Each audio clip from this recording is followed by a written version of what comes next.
So to put together a solid, well-rounded workout, we're going to put together a combination of push exercises and pull exercises for both the lower body and the upper body. The first push exercise that comes to mind for the lower body straight away is a squat. So with a squat, we're pushing your body weight up from an item. I'm going to show you a few different ways that we can progress this and a few different things that you can do with weights to make it harder. So the first option is called a sit to stand, which is exactly what it sounds like. We're going to start on a chair, not right at the back, okay?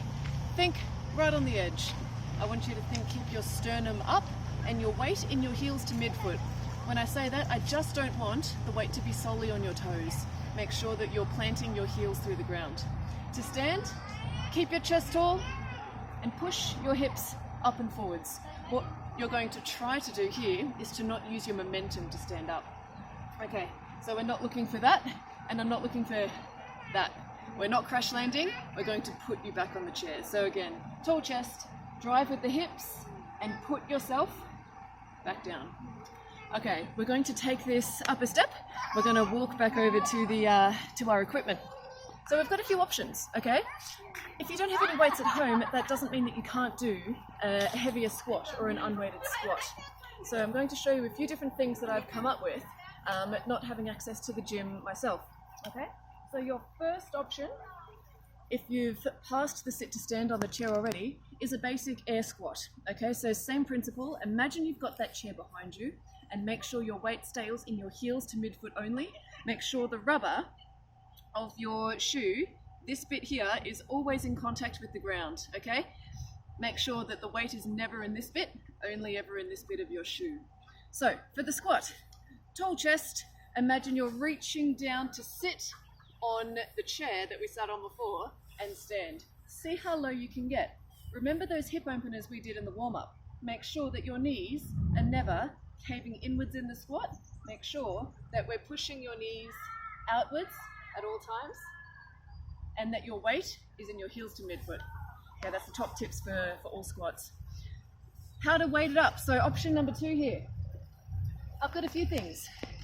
If you used the band in your warm-up, okay, we can use it again to weight up your squats. So place it around your feet. Take as much of the band as you need to make a little bit of resistance, and you're simply going to squat, and as you stand, pull up against that weight. If you're taking this option, make sure that that weight doesn't pull you forwards, okay? So make sure that your chest is always upright and we're sitting backwards still. So that's with the band. Another thing that we've worked on with weights, you could put shopping in shopping bags, you could put clothes in shopping bags, you could put whatever you have in shopping bags and weight this up as well. What I've thought has been quite useful is 2-litre drink bottles. Fill them up with water, that's 2 kilos. So this is called a sumo squat here. Feet are a little bit wider, same principle. Make sure those knees stay out, that they never fall in, and keep your chest tall. Don't let that weight pull you forwards. So there's a couple of options there. I've got one more for you. If you've been going to the gym and you've been doing back squats, you've had a barbell across your shoulders.